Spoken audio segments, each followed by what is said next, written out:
the room is starting to populate with participants, so we'll hang on here until 1 p.m. Eastern time, and then we'll start. Hey, Ben, just thought I'd say hi. Hi. Who's that? Kevin Scott. Oh, hey, Kevin. I've got my camera off like requested, but I wanted to say hey to. Great. One thing, as people are joining, just I'll draw your attention to the housekeeping information here on the slide. Please mute yourself if you're not a speaker, and so that would be everybody except for me and Mark Mormon at the start here. Please also turn your screen off. So we only have our speakers, sorry, your camera, not your screen. Please keep your screen on, turn your camera off. And please do so just so you don't pop up in the Zoom forum here. And then please feel free to rename yourself. We will, as we go forward today, be if there is time at the end of each agency report, we will entertain questions from the audience, and it always helps us to call on folks. It's not like 4I 2D 99 Moore if it's actually your name. So please rename yourself to first and last name. And if you don't mute yourself or turn your screen off, we'll play a little bit of whack-a-mole on our end and do that for you, but it's a lot easier if you just do it for us. Great, so why don't we get started?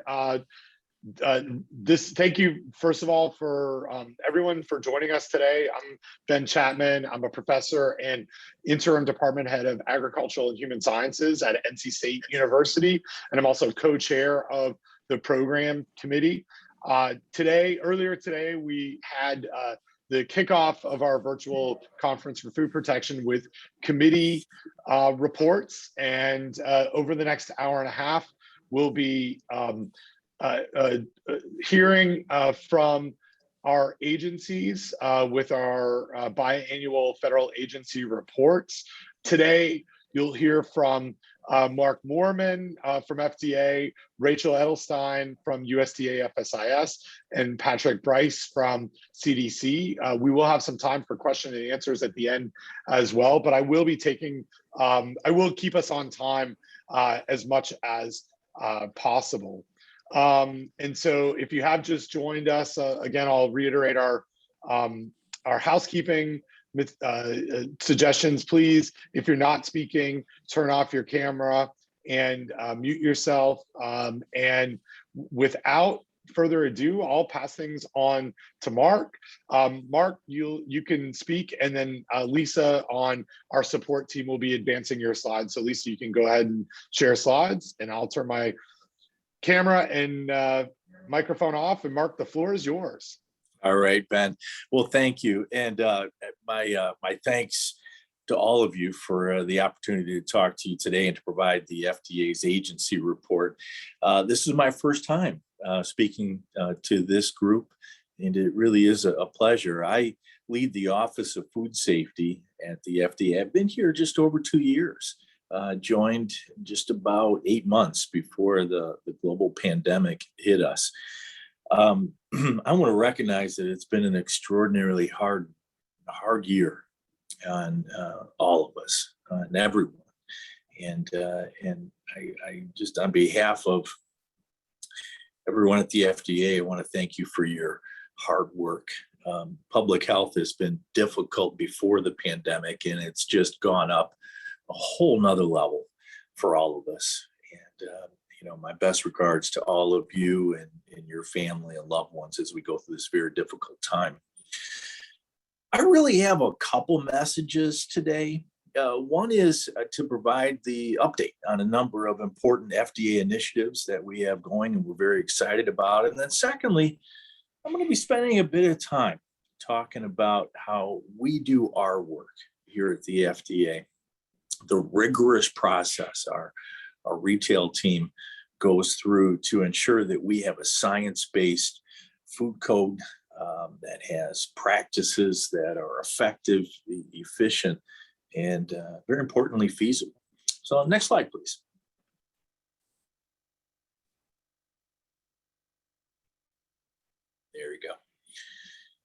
I want to begin by acknowledging the respect that the FDA has for the Conference for Food Protection. We see this conference as playing a pivotal role in the national retail food policy. This is where the debate occurs. It is where it needs to occur, and we're at the FDA committed to getting it right. We strive to be science-based and practical. We strive to find solutions against clearly defined problems. And, not all problems warrant a solution. And that's hard to get your head around. We have to fully describe the problem. And I'm going to talk more about this in a little bit. We have to be very, very careful with the food code and how we go about solving problems. I want to tell you that we ask all of you in the retail space at the FDA to hold us all accountable, because we very much see ourselves as custodians of the food code with all of you. We see this as a gift to future generations. And my message to all of you is that we take this Conference for Food Protection and our role in the food code very, very serious. Let me talk to 2020 and beyond, and step back on the next slide and talk about what some action activities that we're very excited about in the agency. And as I said, I'll finish up talking about how we go about evaluating the feedback that we get at the conference. Let's go to the next slide. I want to take this opportunity to explain to all of you where we are in the new era of smarter food safety. We are profoundly excited about the stage that we're at.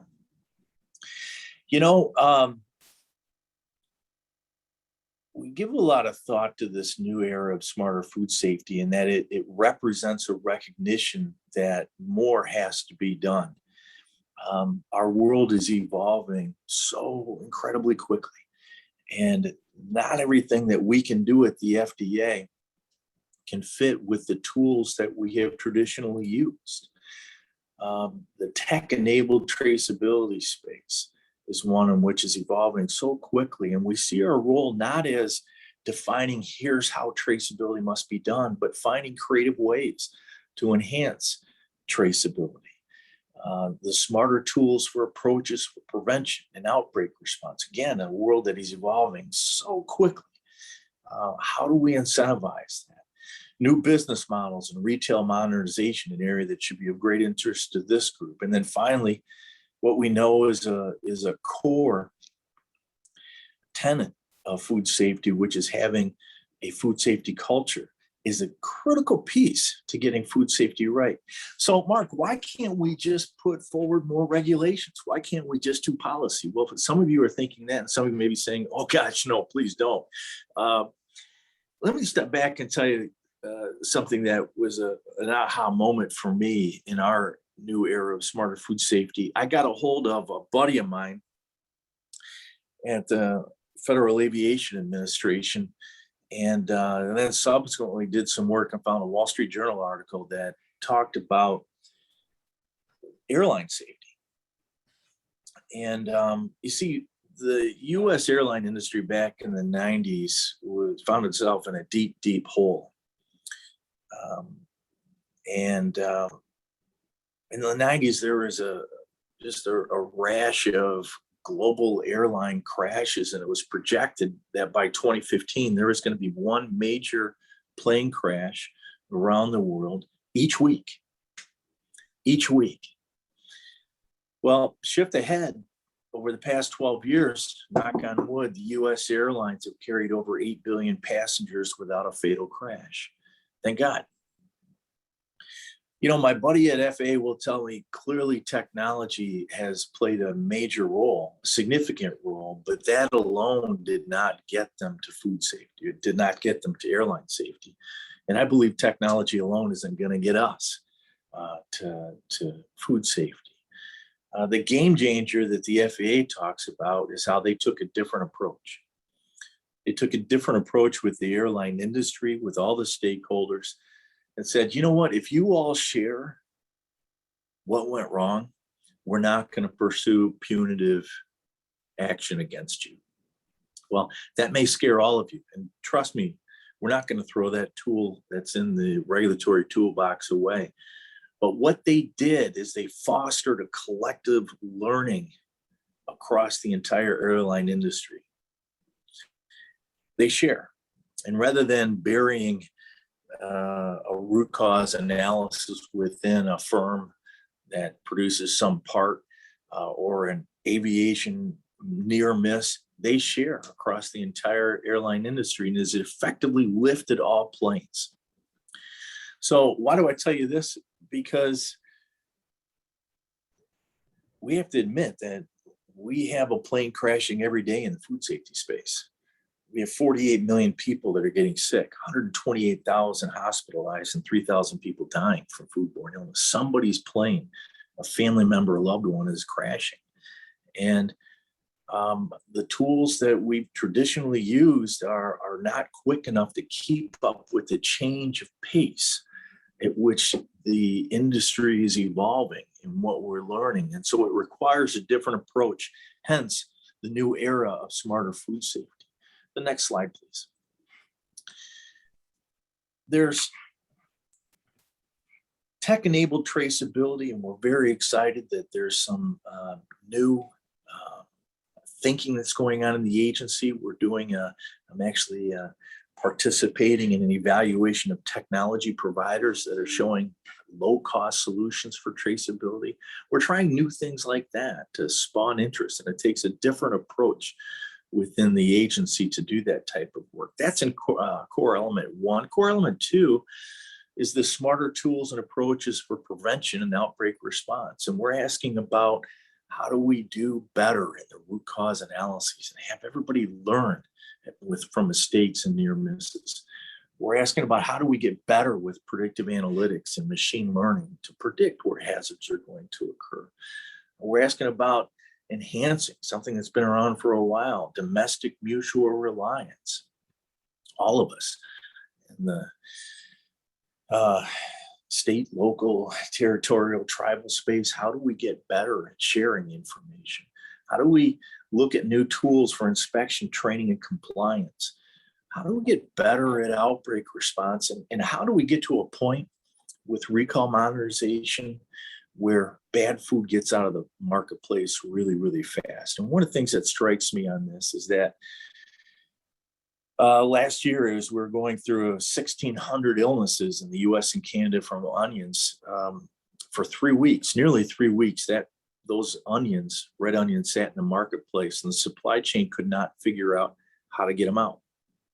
From firm to firm to firm, companies realized that they had bad onions in the marketplace.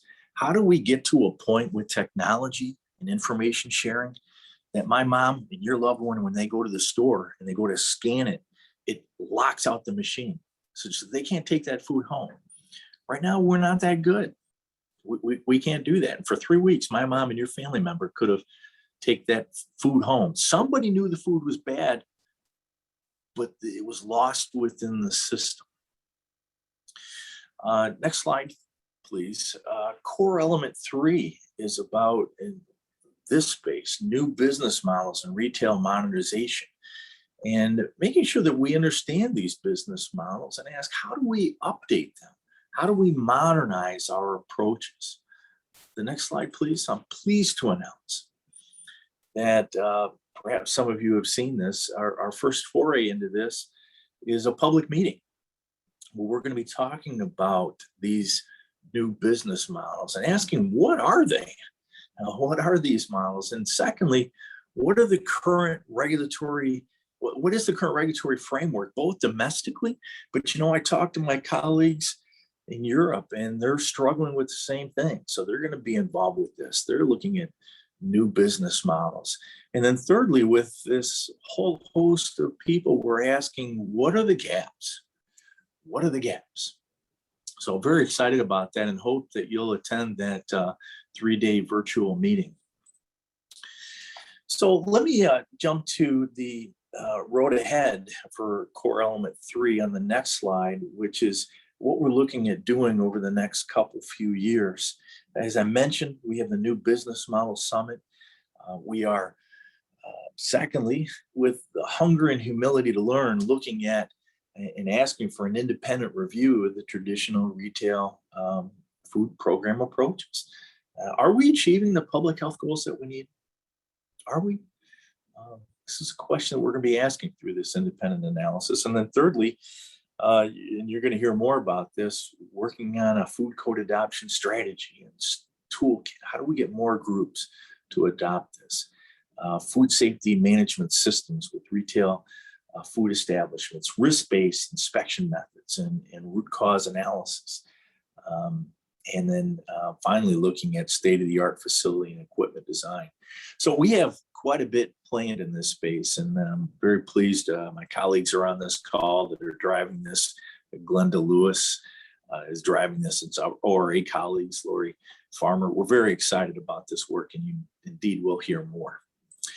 Next slide, please. I want to talk, actually, I'll take you to the next one in the interest of time and talk about something that is very exciting that we're doing here within the FDA, and that is for each and every outbreak, we're pulling together an outbreak prevention strategy. Let me explain a couple reasons that we're doing this. Number one is we expect that there will be more foodborne illness outbreaks detected due to enhanced disease attribution. The fact is the public health community with whole genome sequencing has leapfrogged industry with disease associations and attribution that, frankly, just didn't know bad foods were in the marketplace and were causing illness. But whole genome sequencing has revolutionized food safety. And the good news is more outbreaks are going to be occurring because we're detecting bad foods. That's also the bad news, is more outbreaks going to be occurring. And hopefully with enhanced traceability, we're able to identify these bad foods and get them out of the marketplace. Number two, we need, across all of us, a structured process as we transition from outbreak to prevention. You know, we're in the tyranny of the urgent and these outbreaks, but we've got to find a way to transition to what are the collective actions that we can take at all levels to prevent outbreaks. And then thirdly, we have an opportunity to bring clarity and collaboration to our prevention activities. We have an opportunity to bring one voice on what the learning was in these outbreaks and one set of steps that we're going to take to make sure it doesn't happen again. Next slide, please. So we are leading and executing a systematic approach for every outbreak in which there's an identification of the gaps in understanding, that we identify what are the activities that can be taken to resolve those gaps, that we're engaging experts across the entire stakeholder arena, FDA, CDC, states, academia, industry, to ask how do we prevent this? The fact is there are some that are much easier than others.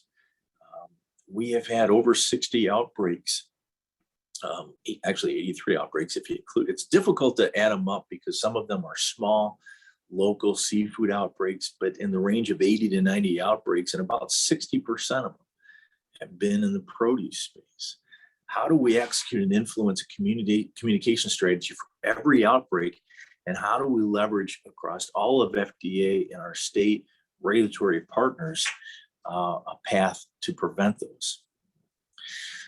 So next slide, please. What is a prevention strategy and what's in it? It is an affirmative, deliberative approach to prevent the occurrence of a root cause. Many of you do this within the retail setting now after there's been an adverse event. Well, we have to do this in a big way across these large food categories where this occurs. This can involve further research when we identify gaps. policy development, publications, industry influence, and training, compliance activities. Yes, we have those tools in the toolbox. Regulator training, rulemaking, guidance development. There's a lot that we can do. And we are really excited about this.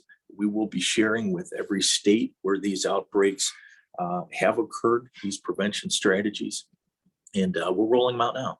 So you will hear more. Next slide, please. I'm simply going to mention what has been a major area of focus for the FDA, which has been in the leafy green space, and our three key focus areas of prevention, response, and knowledge gaps. Folks, there's some things that we don't understand how these pathogens are getting into these produce fields. We are seeing some repeat strains that are occurring within region. The publications that we have put out have made a very clear case through our whole genome sequencing work that there are regions where we are seeing these strains. We have an aggressive sampling assignment that we're executing now to try to get at that. And the good news is we have tremendous partnership with our partners at the state level, and working with industry to better understand how these pathogens are moving around within the environment, pulling together livestock industry to better understand how these pathogens are moving in these environments. Next slide, please. I'll simply mention, if you would like more information on this, you can go to our website where we are regularly updating on the progress that we are making. And we are making progress, but there's a long ways to go. I'll finish up with produce on this slide and mention that the next slide, please, that the real challenge here in this slide makes the case for why this is so difficult. The fact is that produce growers are probably doing as good a job, if not better, than what their grandfathers and grandmothers did in these family-run produce businesses. But whole genome sequencing is finding movements of pathogens and clusters of illness that, frankly, they didn't know about years ago. And the challenge is, how do we respond to this environment, given that these drivers have been there for a long time? It's going to require a different approach, and we're working very closely with research groups, industry stakeholders, to better understand these challenges. I'm going to simply, on the next slide, mention the sesame work that we are doing. In 2018, the FDA statement noted sesame allergies appear to be growing, and then in 2020, we put out a draft guidance on labeling, and then Congress helped us with it in 21 with their FASTER Act, declaring sesame as the 9th allergen. In that, beginning in January of 23, under FALCA, labeling will be required. So more to come there. I will finish up my presentation, and if I could get a little signal, I'm sorry, I don't know how much more time I have, so I can judge my time accordingly. Ben, can you help me? You got, yeah, 7 minutes, Mark. Okay, Lots 7 minutes. time. I can do it. Thanks, Ben. So I'll finish up on this piece on the next slide, please. We have 3 strategic goals.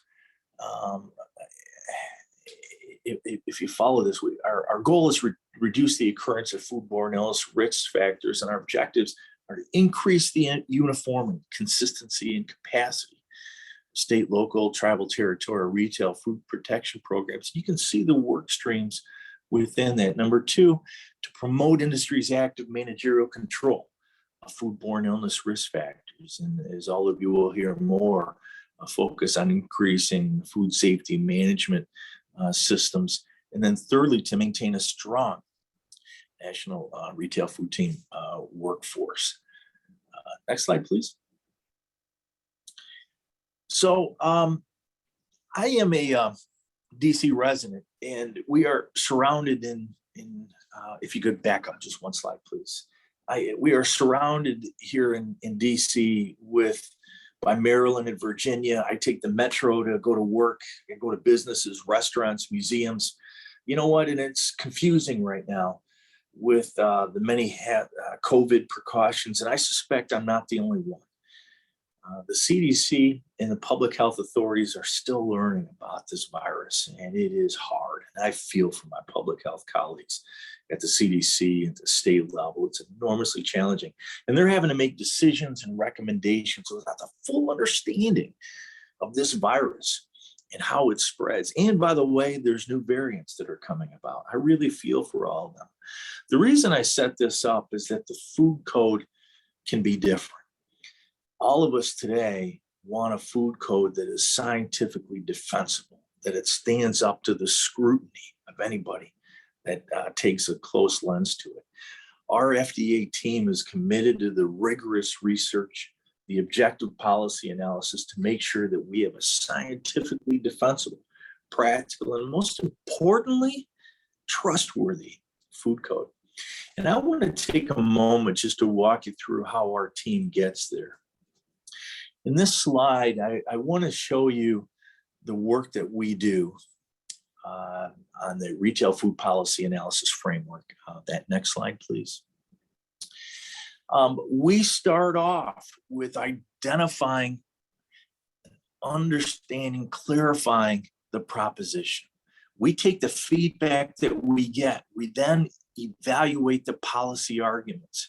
We then spend enormous time evaluating what are the alternative solutions. We then estimate or predict the impacts or outcomes of all the solutions. And then finally, we estimate or predict the risk of concurring or not concurring with a policy proposition. We use some amazing tools. We conduct a lot of research to help us understand that. Modeling tools are used to help us understand this. What I want you to see is that each and every recommendation that we get is going through this policy analysis framework. Next slide, please. Our team prior to CFP, frankly, I can't even talk to them. They're all locked away, preparing, reviewing all of the propositions that have been made. In fact, they spend the year doing that. During the CFP, it's about working with all of you to debate these propositions. And then afterwards, it's about working through, doing the science, understanding what we can do. I want to point out to you that we do a lot of research on the next slide to better understand quite a bit of the outcomes from this debate means we need to do some research. And so you can see a listing of the research that we've done from 2017 through 2020. Many of these have been spawned from debates that have occurred that have said, you know what, we don't know enough. We've got a data gap. On the next slide, I want to show you that this is an area where we've done some research. I'll give you an example where we've studied the food safety management systems. And indeed, the outcome of that research was that it's the strongest predictor. Shouldn't be a surprise to anybody here, of data items that are being out of compliance in both fast food and full service restaurants. So folks, I'm going to just pause here and tell you that we take all of the feedback that we get from these meetings very, very seriously and go through a rigorous process. That's what I'm hoping to send this message. I'm going to finish up with two more slides. If you'll jump ahead two more so that I don't run over. Next slide, please. We have worked with the National Association of County and City Health Officials to on this research program on the barriers associated with progression within the retail food program standards. The online modules for the self-assessment verification audit has been put out there actually before this meeting. The retail funding model, we're very excited about that. In fact, let me show you that in the next slide. Actually, two slides ahead. We are very excited about the retail flexible funding model that is going out. We have three buckets that are key to us: reducing the occurrence of foodborne illness risk factors, moving towards full conformance with the retail standards, and fully leveraging the state, local, tribal, and territorial. Those are our key focus areas, and it leads to the funding awards. Now, all of you will be able to put in for this funding through the base funding, either as a developmental, on the next slide, please, or as if you feel fit for maintenance and advancement, depending on which stage the area is. There's funding available for either of those. You got to pick one. Or there's the optional, and I should say there's the optional add-ons for mentorship, training, staff development, capacity building, and special projects. So you will hear more about that this week, but the funding is there. I want to say it's 40 million over 3 years, and we're very excited about that. So Ben, I apologize. I think I may have gone a couple minutes over. I jumped past a couple of slides to not do that too badly. So I'm happy to pause and answer questions or stay on for others afterwards. Great. Yeah, thanks, Mark. No, you are right on time. Great. That was perfect. We will have time at the end of the session for Q&A with all presenters. So we'll pass the mic over to Rachel Edelstein to provide the USDA FSIS report. And there I see Rachel, and I think Lisa will be advancing your slide. So she'll go ahead and share that. And Mark, you can go ahead and turn your video and your mic off. And thanks again for presenting. Great, thank you, Ben. Okay, thanks. Yeah, this is Rachel Edelstein. I'm from the Food Safety and Inspection Service, and I'm from the Office of Policy and Program Development. And we're the office that develops regulations and other federal register notices. And also then we develop instructions to the field to implement new policy. And we also develop guidance for industry to help industry meet any new requirements. And for me, I noticed that the slides looked like they were slow and they were blurry for me. Are other people seeing them that way too? So Rachel, I know we had a couple of comments in the chat about that. So I don't know if it's maybe based on browser, but for me, things look pretty good. And then yeah, I'll just ask our support conference direct support to share your slides. Okay. And well then, and I advance just might ask you then, Ben, to tell me when the new slide is up, because sure. You know what I mean? Like I'm seeing a delay. Yeah. If you go ahead and say advanced slide, it should catch up with you. Okay. Well, so the first slide is that's just my my name and my title. So we can go to the next slide. And then these are the topics I'll be covering. And I'll be focusing on what we're doing at retail and some food code issues. And we can go to the next slide. Oh, it's moving along smoothly now. Okay, so I'll just start with some background information. FSIS is responsible for ensuring that meat, poultry, and egg products are safe, wholesome, and accurately labeled.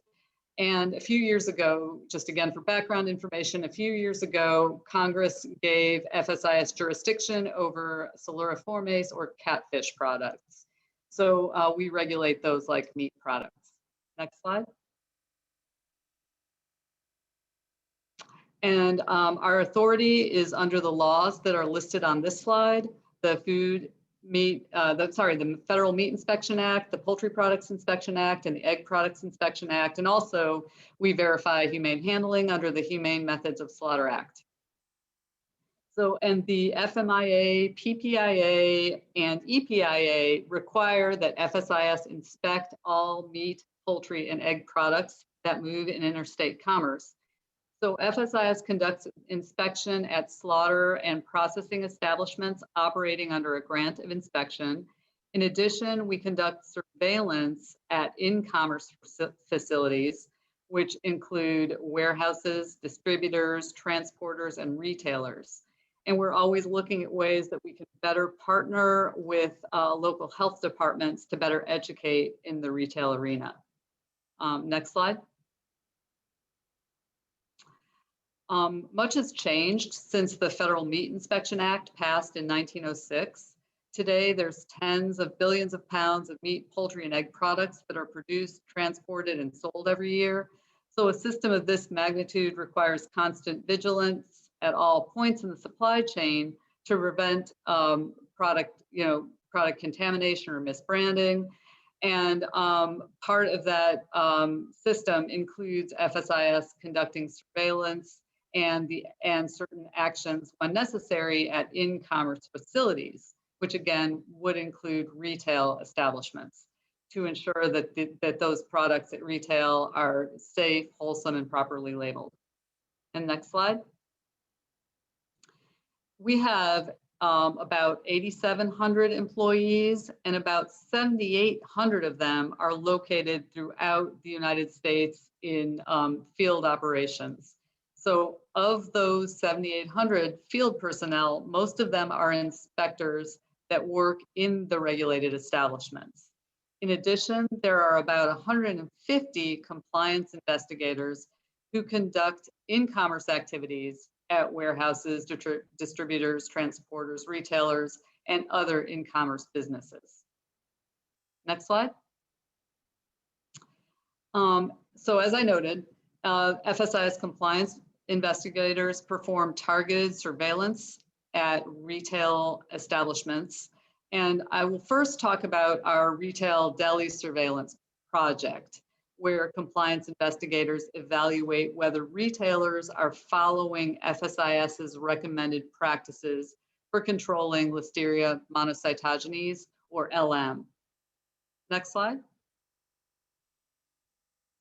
So in 2016, we launched a project to assess whether retailers are following the recommendations in our June 2015 document we published, and that was called the FSIS Best Practices Guidance for Controlling Listeria monocytogenes in Retail Delicatessens.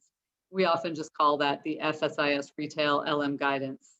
We developed the project in response to a 2010 FSIS risk assessment that estimated that 83% of the listeriosis illnesses associated with deli meats are attributed to those deli meats that are sliced and packaged at retail. By following certain key actions that we described in the Retail LM Guidance document, retailers can decrease the risk of illness from these products.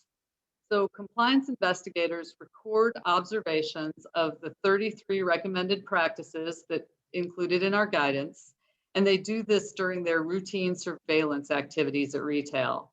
Firms with delis are selected randomly, and investigators have observed approximately 1,700 to 1,800 retail firms each year since January 2016. We placed the 33 recommendations, we placed them under one of 4 categories, and we present data in the context of these 4 categories. And you can see that on this slide. The categories are product handling, cleaning and sanitizing, facility and equipment controls, and employee practices. While there are 33 recommendations in the guideline, we also identified 8 that are the most likely to prevent illness if they are followed. So we are also tracking whether retailers are following the 8 most important recommended actions.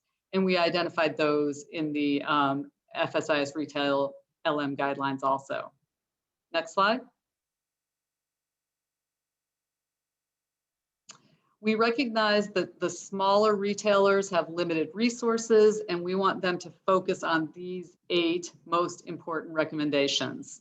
We identified these recommendations to prioritize education and outreach efforts, and these top 8 recommended actions were selected based on meeting 1 or more of the following criteria.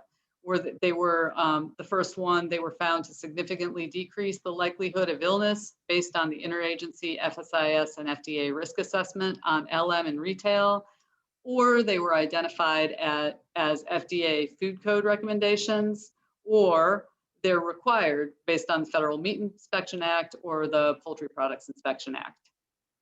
And next slide.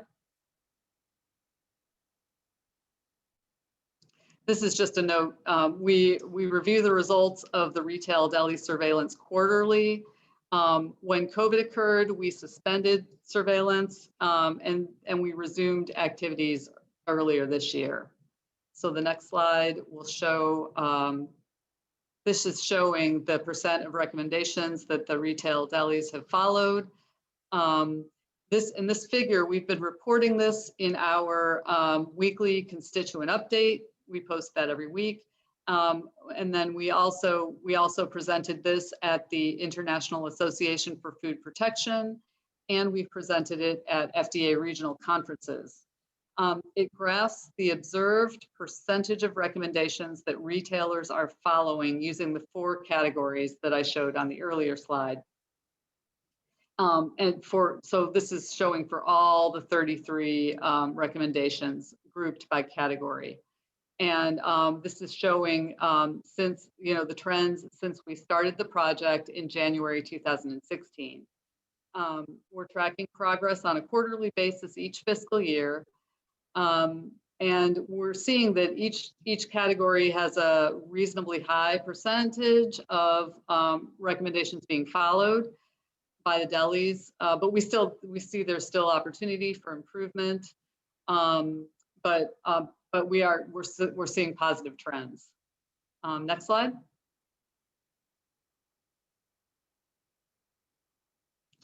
And this is showing the observed percentages of the retailers following the top 8 recommendations from starting from January 2016.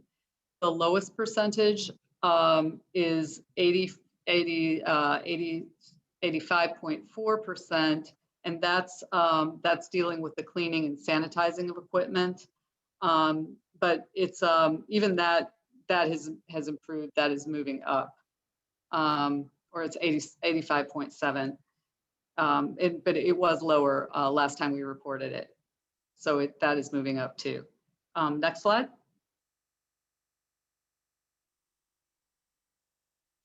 Going forward, we're going to continue to analyze the retail LM deli, the deli data quarterly, and we're going to work to improve outreach and education materials. Next slide.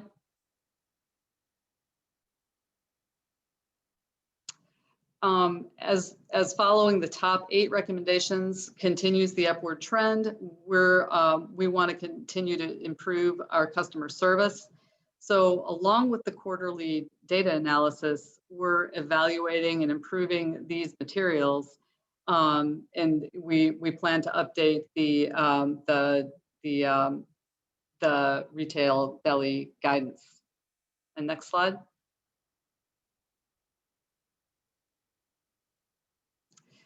In the National Advisory Committee on Meat and Poultry Inspection, or NACME, made 3 recommendations to FSIS concerning the outreach materials developed for controlling LM and deli, and they made these recommendations in 2016. They recommended we should ensure the guidance is available to all audiences.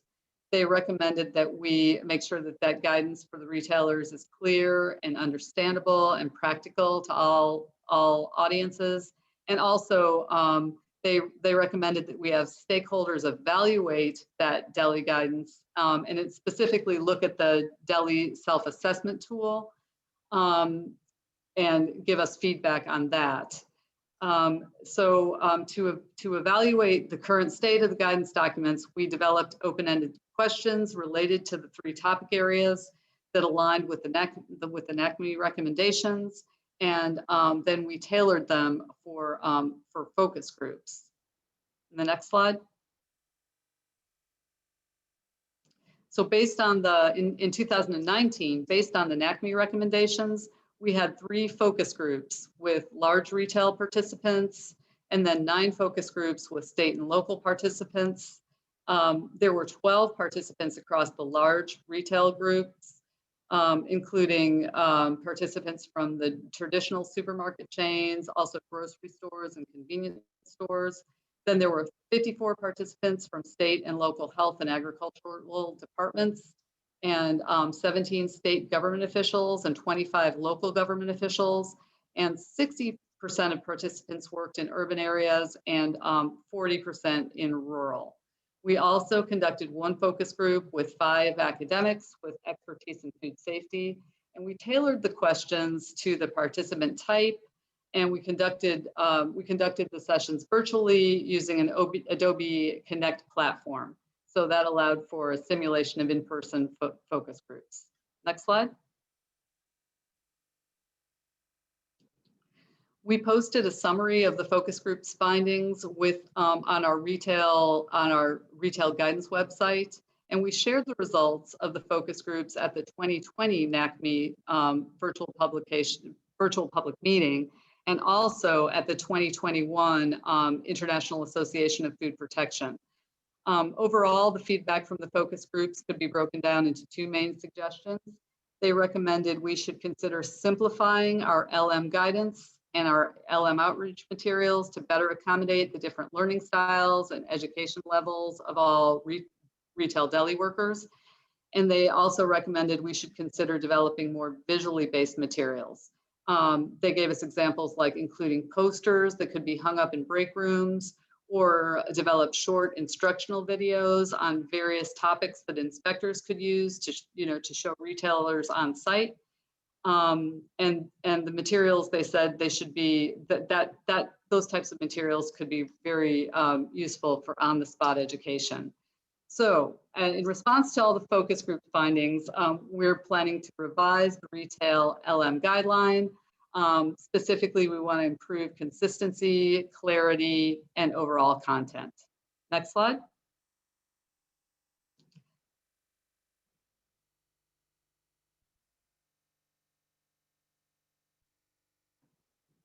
I'm just going to continue with some discussion of our FSIS, our surveillance activities at retail. Now I'm going to talk about our grinding records rule and the work our compliance investigators are doing at retail to assess whether retailers are meeting the requirements in those regulations.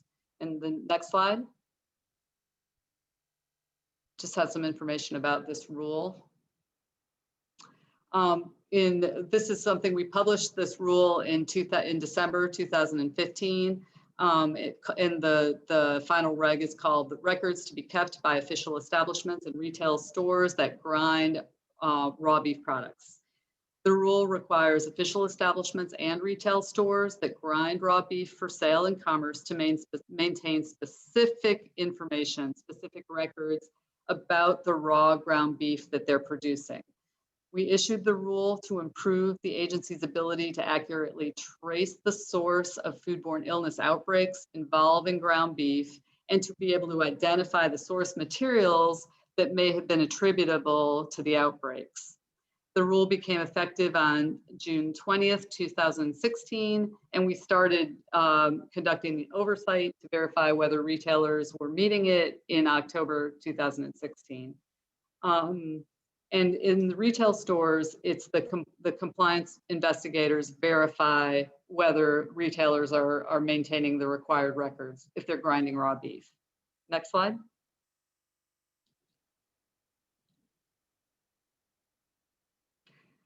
So under this rule, the inspected establishments and retail stores that grind beef are required to keep the records that are listed on the slide. You can see the requirements, the required records that they need to maintain.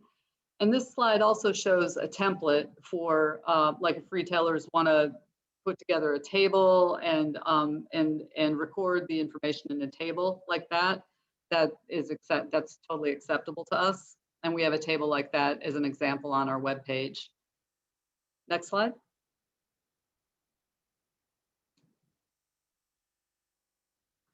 And for the compliance investigators' activities, from October 2020 through July 2021, July 20, 2021, the compliance investigators performed 1,931 grinding log verifications in retail establishments.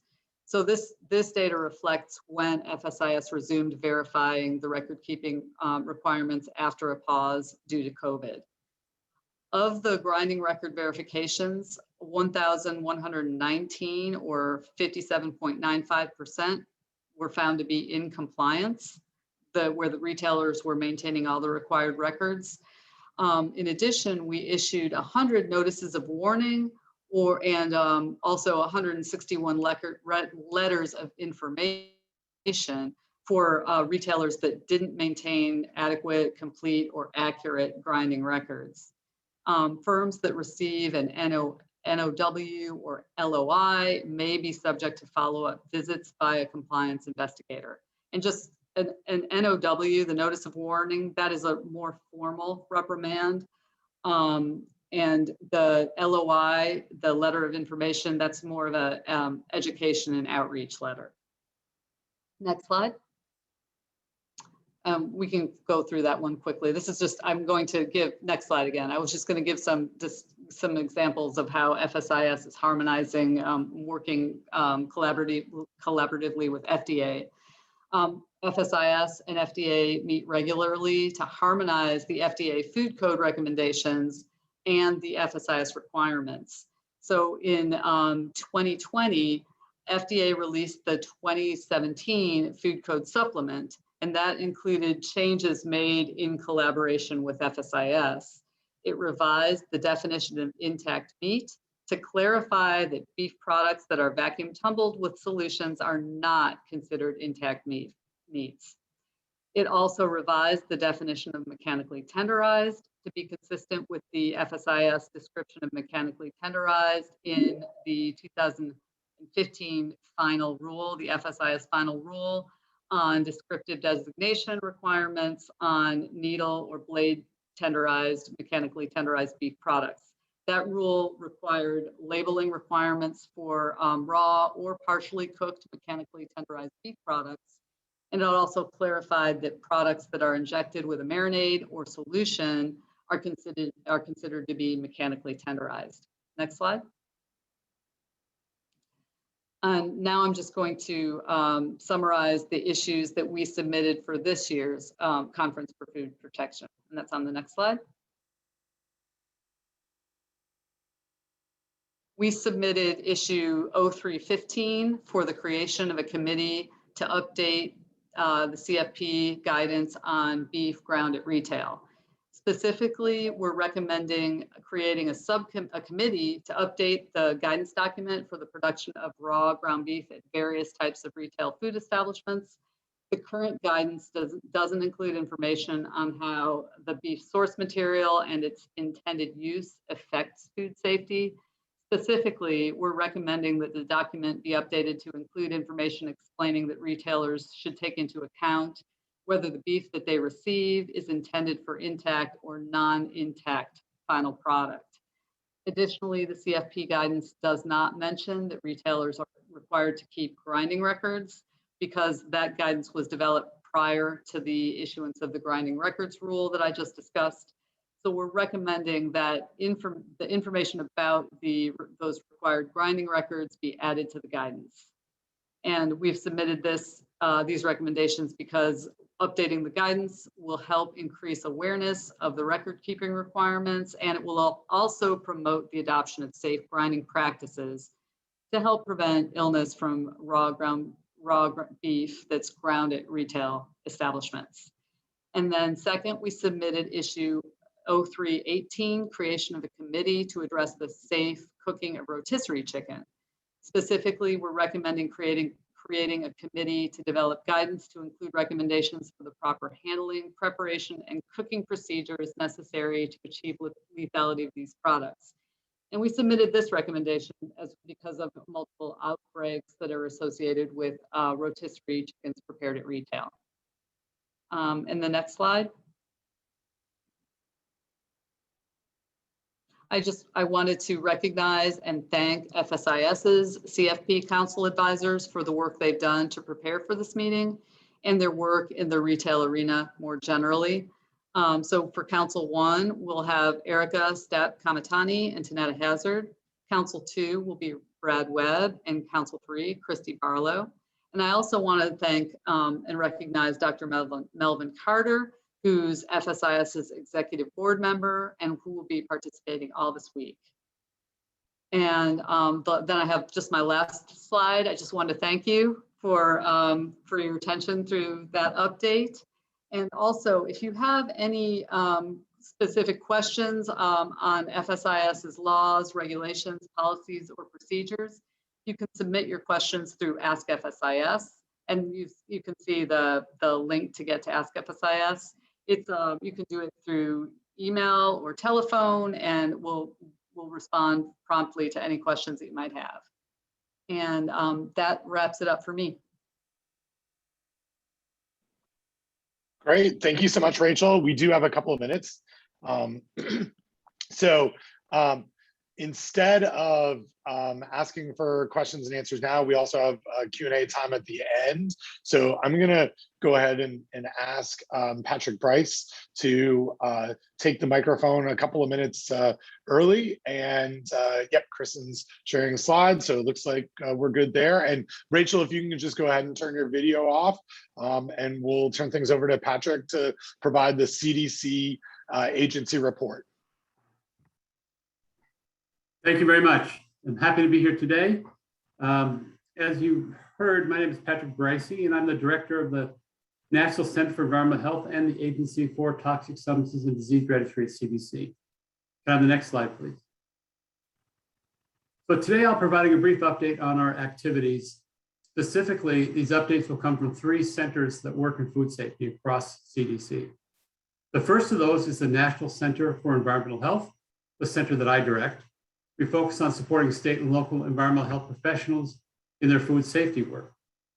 The second is the National Center for Immunization and Respiratory Diseases, which is where CDC's norovirus experts sit. And the third is the National Center for Emergency and Zoonotic Infectious Diseases, which houses our bacterial experts and which is responsible for outbreak surveillance. Next slide, please. So I'll start with our activities at the National Center for Environmental Health.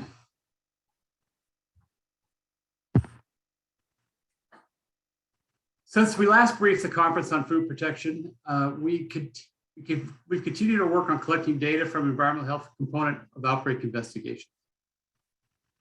We do that through the National Environmental Assessment Reporting System, or NEARS. Through this system, participating health departments report environmental health outbreak data to us. These data describe the establishments that have had the outbreaks. They include policies and practices. We have increased the number of sites participating in NEARS by about 50% since 2018. We have also moved NEARS data system over to the National Outbreak Reporting System, or NORS, the IT platform that they use, through a more so that the data can be better reported to CDC. This platform is more up to date than the old one and makes data entry easier. More importantly, though, this move to a new platform makes it easier to link environmental health, epidemiology, laboratory data from outbreak investigations because it's all in one place. This linking expands our horizons. For example, we will be able to link outbreak establishment policies and practices with outbreak size, allowing us to identify actions that can be reduce the number of people that get sick during the outbreaks. We have published several sets of data from the NORS system in order to prevent future outbreaks. One set identifies gaps in outbreak establishment policies and practices, gaps that could lead to outbreaks. This information can help improve outbreak prevention. Another set identifies barriers and facilitators to programs conducting the environmental health component of the investigations. These findings can help us improve investigations. Finally, a third set of data examines the links between restaurant food safety actions and norovirus outbreak size. The next slide. I'd like to share our findings of this analysis of the links between restaurant food safety actions and norovirus outbreak size. This research shows that restaurants that provide food safety training to all their staff have smaller norovirus outbreaks than restaurants that don't provide this training. As you can see in the graph, norovirus restaurant outbreaks are largest, average size of outbreak 28, when no food safety training is provided to food workers. The outbreak is smallest, 17 cases smaller, when both the on-the-job classroom training and classroom training are provided to workers. The key point here is that restaurants can mitigate outbreaks through food safety management systems, and the National Environmental Reporting System can help outbreak prevention and mitigation. Next slide, please. We've also worked with organizations to develop retail food safety infographics for use in retail food establishments. We work with the United States Department of Agriculture, the Food and Drug Administration, and other CDC staff to develop an infographic on the importance of cooking chicken liver all the way through, for example. Undercooked chicken liver, normally served as pate, has been responsible for numerous Campylobacter outbreaks. We also worked with a similar group of experts in Water Quality and Health Council to develop an infographic on how properly cleaning and sanitizing food contact surfaces can reduce the spread of norovirus. This infographic was developed in response to industry requests for an infographic that clearly illustrates the basic steps on how to clean and sanitize surfaces. Next slide. We also released new funding opportunity for a 5-year cooperative agreement for environmental health programs. We have funded this cooperative agreement, SNET, Environmental Health Specialist Network, for over 20 years. The Environmental Health Specialist Network brings together state and local environmental health programs, the USDA and FDA. In the Environmental Health Specialist Network researches food safety policies and practices and investigates foodborne illness outbreaks in restaurants. SNET has conducted 15 collaborative research studies. State and local environmental health specialists work with SNET programs to conduct their own individual research projects as well. Next slide. Findings reported from 52 articles since 2002 have informed improving retail food safety through kitchen manager certification, improving restaurant ground beef practices on record keeping in children's menus, reducing listeria risk in retail delis, and preventing the #1 cause for foodborne outbreaks, norovirus. Now I'd like to transition to providing some information from my colleagues at the National Center for Immunization and Respiratory Diseases, also referred to as NCIRD. NCIRD manages surveillance activities for the norovirus sentinel testing and tracking network called NoroStat, which is updated with 1 new state added in 2019 and updated data from past norovirus season. Additionally, new norovirus activities are reported through the National Respiratory and Enteric Virus Surveillance System. The Norovirus Testing and Tracking Network, NoroStat, is the sentinel surveillance program that provides timely information on currently circulating norovirus strains. Since the last CFP biennial meeting, we have added 1 new NoroStat state, and currently participating sites in NoroStat are shown on the map above. The 12 sentinel states were selected to provide broad national coverage, rapidly assess the impact of emerging strains, and to improve the data reports in the National Outbreak Reporting System, as I mentioned before, NORS, and CaliciNet.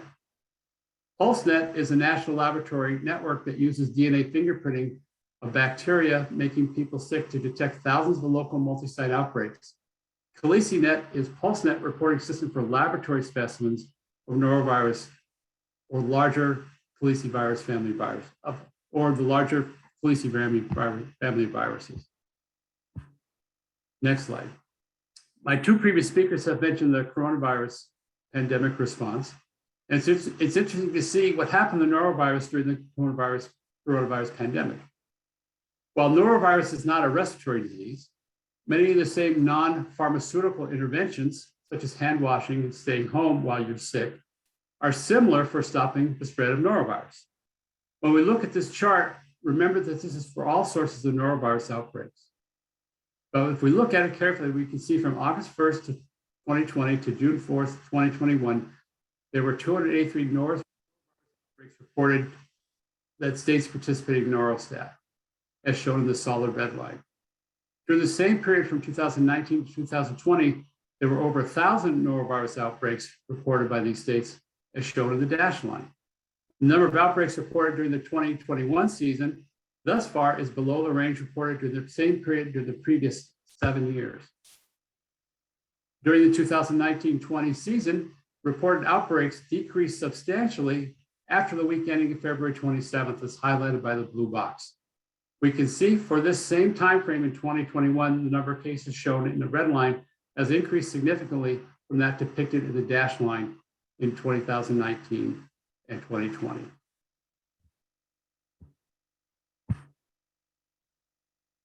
In this slide, the chart shows reduction in the number of norovirus outbreaks in 2020, similar to the previous slide, but broken down by setting.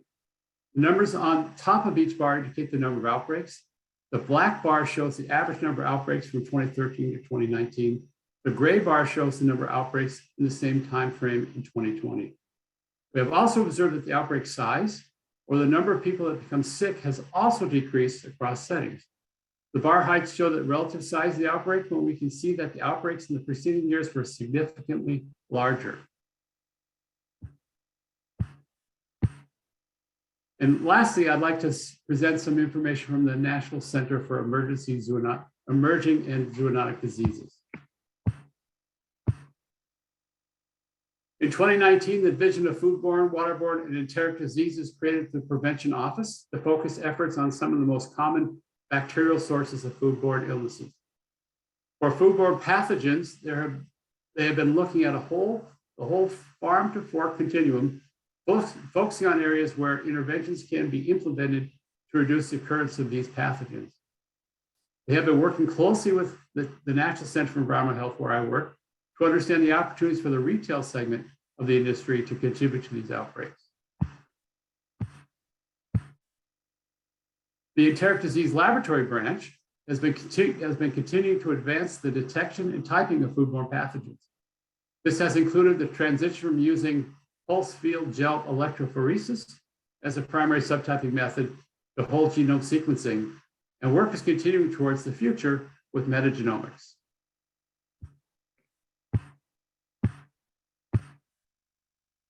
Similar to what our colleagues saw with the norovirus activity during the COVID-19 pandemic, there has been a decrease in bacterial outbreaks as well. The National Laboratory Network PulseNet received fewer submissions from states. The fewer submissions can be due to less people going to see the clinician and having their samples collected. It could be changes in eating habits, or it could be implementation of non-pharmaceutical interventions such as increased hand hygiene. These efforts started when the shutdown orders were in place. However, when the shutdown orders were lifted, we started to see an increase in submissions. The chart on the left shows the number of salmonella isolates submitted, and the chart on the right shows the number of Shiga toxins producing E. coli samples submitted. The orange line depicts the number of samples submitted in 2020 compared to the 5-year average shown in the blue line. In both cases, we can see the pandemic, as the pandemic progressed, the number of samples has decreased. Next slide. Here's a sample of resources that have been developed by Food Corps and OutbreakNet enhanced participants. The Foodborne Disease Center for Outbreak Response Enhancement, or Food Corps, centers work together to develop new and better methods to detect, investigate, respond to, and control multi-state outbreaks of foodborne diseases.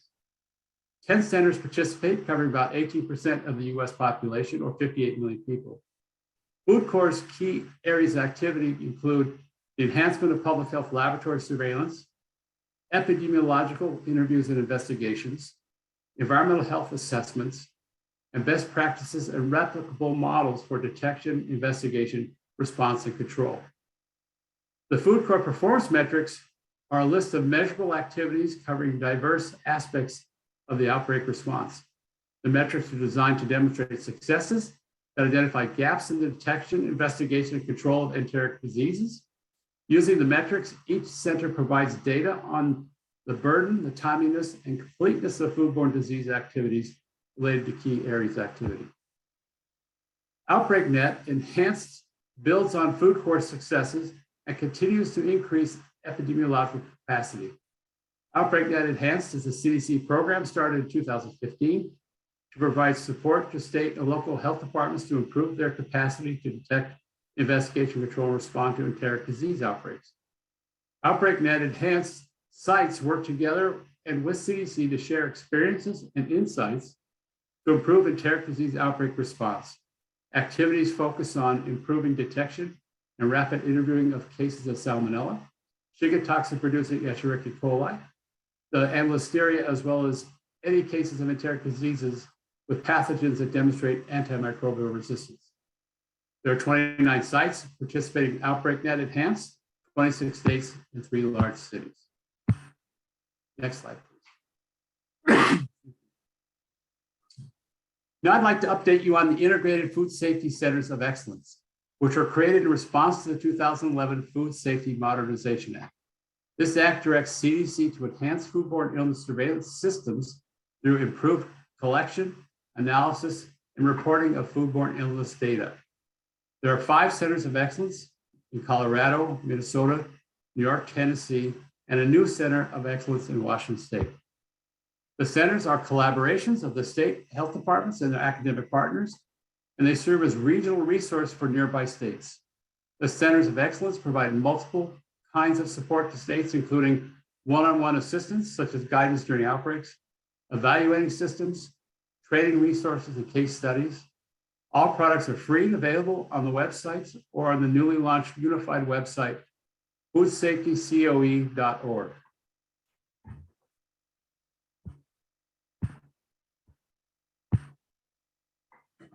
The Foodborne Disease Active Surveillance Network, or FoodNet, conducts active population-based surveillance for laboratory diagnosed infections caused by 8 pathogens and hemolytic uremic syndrome in 10 US states. The surveillance area includes 15% of the United States population, or 48 million people. This includes infections diagnosed by culture and culture-independent diagnostic tests. In addition to pathogen surveillance on clinical laboratory diagnostic testing practices for laboratories in FoodNet's surveillance catchment area.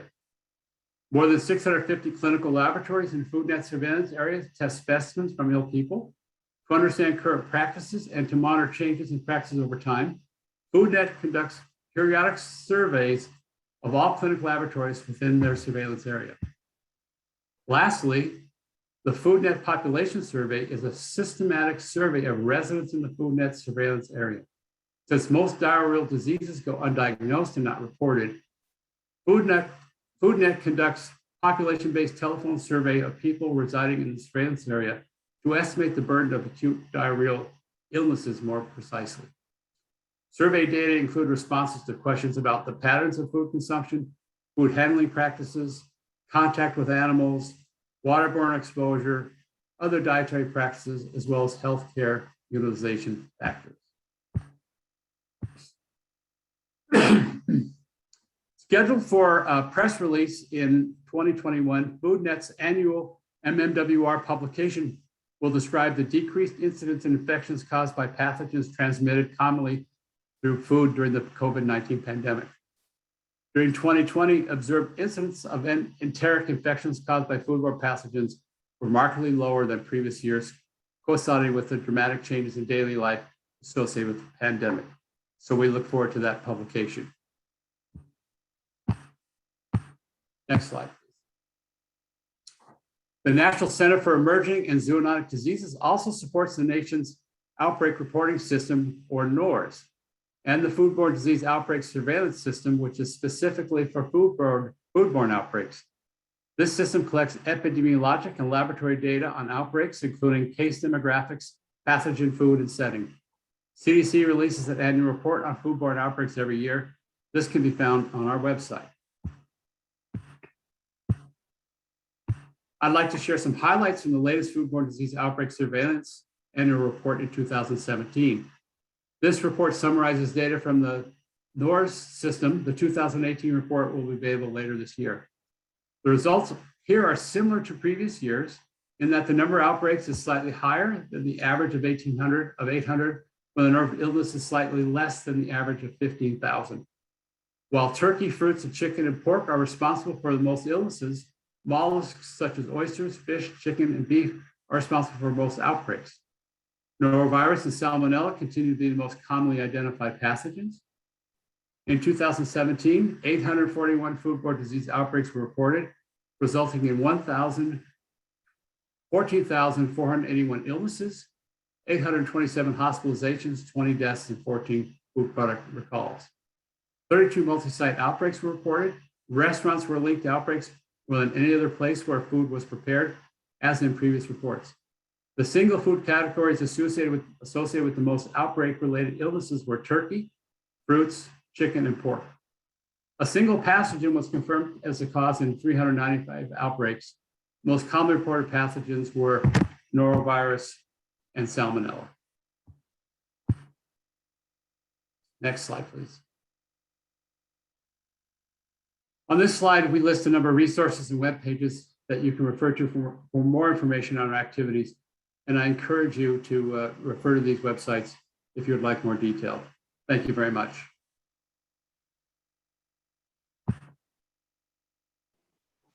Thank you so much, Patrick. I'll now invite Rachel and Mark as well to rejoin us by turning their videos on. We certainly have some time here for questions from our audience. So feel free, there's a couple of ways to do this. Feel free to put your hand up using the Zoom function if you'd like to ask a question, or if it's easier for you in the situation that you're in, go ahead and drop a question into the text chat, and I'll be happy to ask it and moderate it for our panel. So any questions from our audience?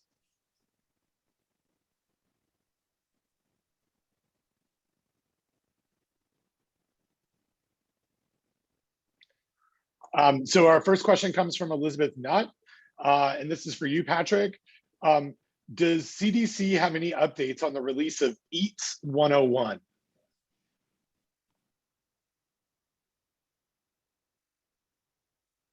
Oh, and yeah, there you go, Patrick. Yeah. So I don't quite know the answer to that. I have a colleague online as well. If he could jump in and let me know if what the answer to that is, Adam. We expect it, fingers crossed, hopefully, I would say by the end of CFP, the CFP meeting, it will be live. Imminent. Great. Thank you. Thank you, Adam. David McSwain has a question also for Patrick. Have the infographics mentioned in your presentation been translated to any other languages? I'm gonna have to check the answer to that. Adam, are you aware whether they have been? I assume we've done some for language translation, but I'm not quite sure which. So these are infographics that we've helped provide technical assistance on, but they've been maintained, I believe, by some of the different agencies. I believe the Water Quality and Health for Cleaning has been translated to Spanish, but that is being maintained by the Water Quality and Health Center. And I'm not sure about the grinding of chicken livers.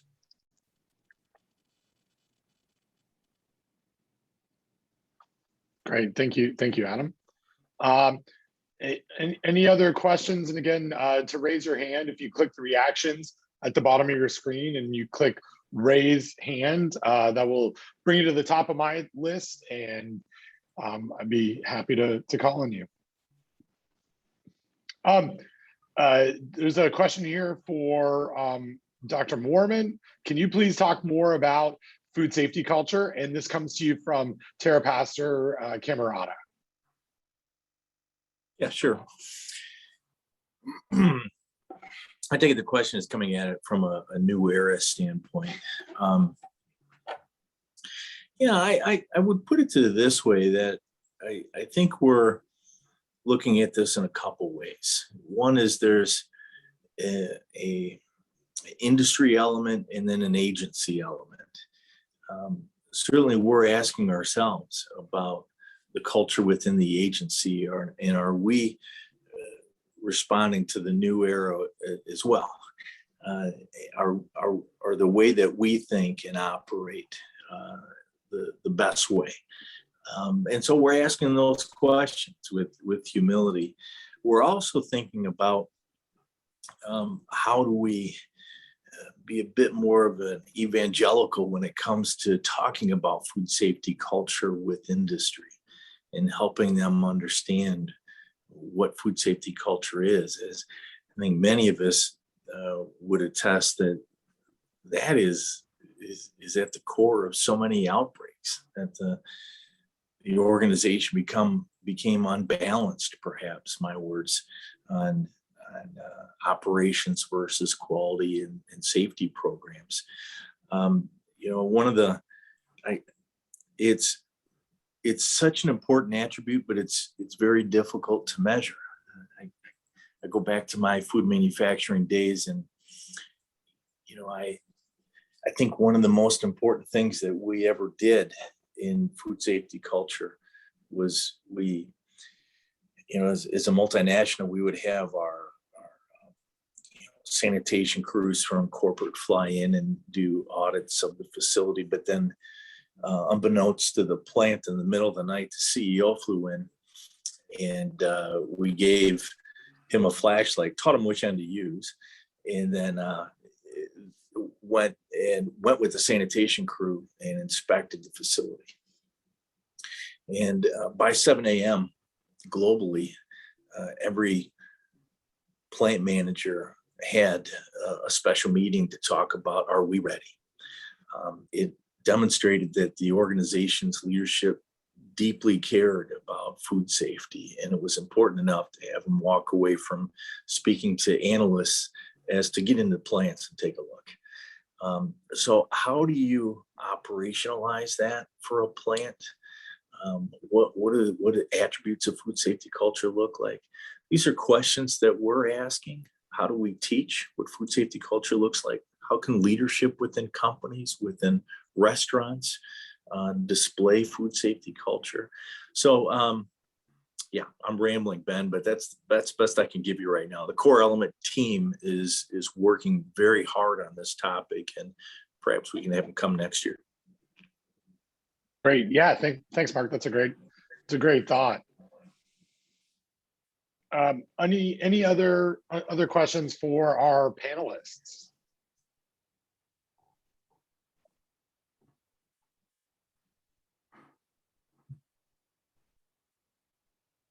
Well, I'm hearing none. On behalf of the CFP program committee and my other co-chair, Dean Rich Linton, I just want to thank Patrick and Mark and Rachel for their time and for sharing updates to the CFP membership. I mentioned this earlier in our committee updates.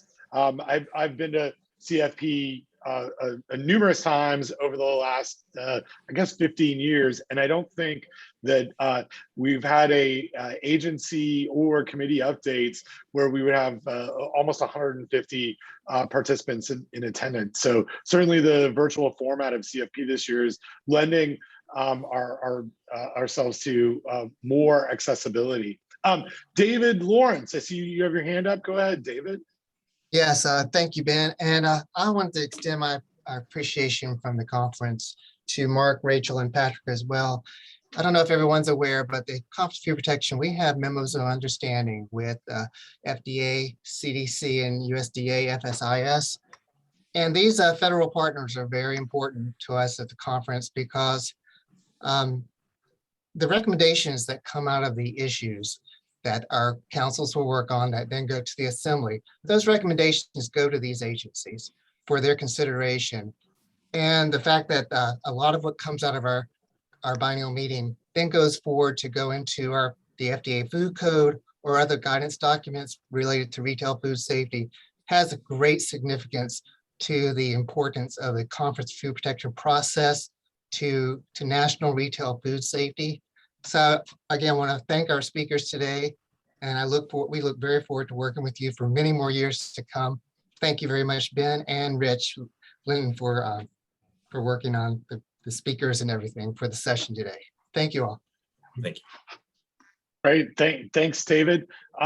Just as a reminder, the full Conference for Food Protection does begin next week with the opening general session at 10:30 a.m. Eastern time. And so you can find all that information in the Pathable online session or online portal. But again, thanks everybody for attending. And I'll pass things to David McSwain.